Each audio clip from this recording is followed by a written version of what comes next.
حضرت موسیٰ نے اللہ سے سوال کیا نا کہ اللہ تو نے موت اور زندگی کو کیوں بنایا؟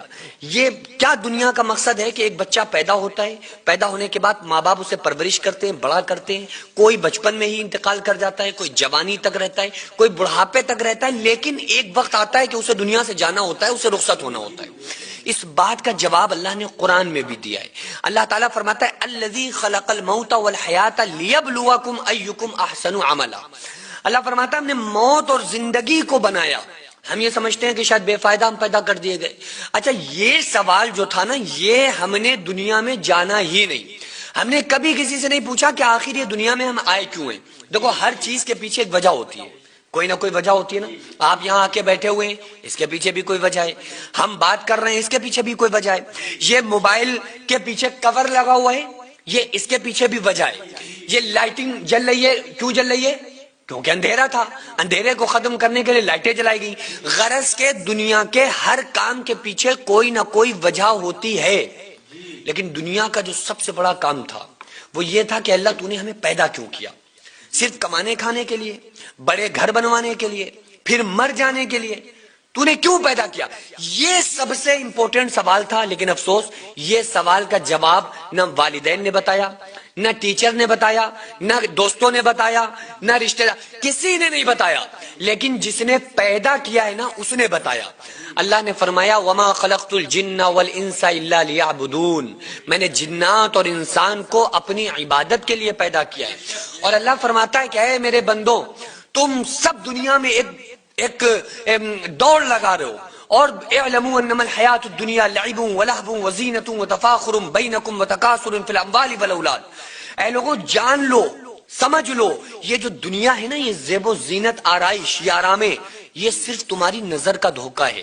دیکھو اللہ تعالیٰ کیسے سمجھا رہا ہے، کیسے پیار سے بتا رہا ہے کہ لوگوں، یہ جو تمہیں نظر آ رہا ہے یہ حقیقت ہے ہی نہیں۔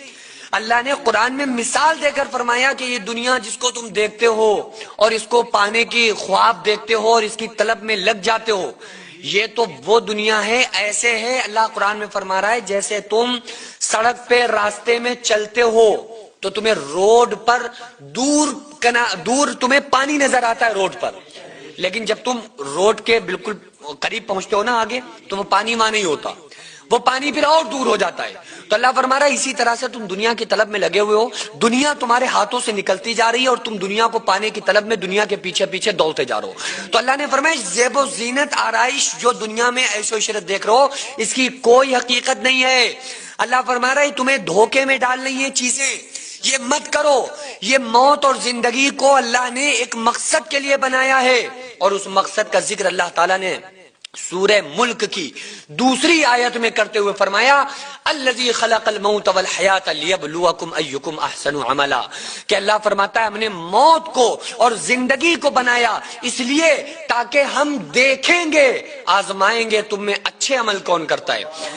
یہاں پہ زیادہ عمل کی ریکوائرمنٹ اللہ نے نہیں کی، یہ نہیں بتایا کہ ہم دیکھیں گے زیادہ کون کرتا ہے، نہیں، اللہ نے کہا ہم یہ دیکھیں گے اچھے عمل کون کرتا ہے۔ ہمارا تھوڑا عمل جو روز کیا جائے وہ اچھا ہے، کبھی کبھی کے بہت سے عملوں سے، تو تھوڑا عمل ہم روز کریں، یہ نہیں کہ ایک دن آ گئی شب برات تو پوری رات ہم نے عبادتیں کر لیں، شب قدر میں خوب روئے دھوئے پوری سال پھر چھٹی، یہ نہیں، روزانہ اللہ کو یاد کرنا، اللہ کا ذکر کرنا، یہ اللہ دیکھے گا کہ تم میں اچھے عمل کون کرتا ہے۔ اور اللہ تو فرما رہا ہے کہ اے میرے بندو، دنیا میں فکر مند کیوں ہوتے ہو، کیوں پریشان ہوتے ہو؟ تم دیکھو اے میرے بندو، تم سب فقیر ہو۔ اللہ فرما رہا ہے کہ اگر تم مجھے پالو گے تو میرے خزانے تمہارے ساتھ ہوں گے، تو کیا ہوگا؟ تمہاری غریبی دور ہو جائے گی۔ اللہ فرماتا ہے اگر تمہارے پاس رہنے کے لیے گھر نہیں ہے، مکان نہیں ہے، تم اکیلے پڑ گئے ہو تو مجھے پالو۔ اللہ فرماتا ہے جب تم مجھے پالو گے تو کیا ہوگا؟ میرے فرشتے ہیں وہ تمہارے ساتھی بن جائیں گے، تو میرے فرشتے تمہارے ساتھ، تمہارا اکیلا پن دور ہو جائے گا۔ اللہ فرماتا ہے غرض کے مجھے پالو، سب کچھ جو کچھ میرے پاس ہے وہ سب تمہارا، دنیا میں کسی چیز کی خواہش نہیں رہے گی۔ ہم نے کیا کیا؟ اللہ کے علاوہ پوری دنیا کے پانے کی فکر میں ہم لگ گئے۔ اچھا، جس کو ہم آسانی سے پا سکتے ہیں، اللہ کو پانے میں کوئی محنت کرنا ہے؟ اللہ کو پانے کے لیے کوئی ہمیں بڑے بڑے کاروبار کرنے کی ضرورت ہے؟ نہیں بھائی، ایک آنسو کی ضرورت ہے، ایک زندگی میں سجدہ کر کے دیکھو اللہ کے سامنے کہ اے اللہ میں آیا ہوں تجھے منانے کے لیے، صرف تیرے سامنے تجھے پانے کے لیے. لیکن نماز پڑھنے والا نماز پڑھ رہا ہے، وہ یہ سمجھ کے کہ بس اللہ کی طرف سے فرض ہے، لاؤ جلدی سے ادا کر لیں.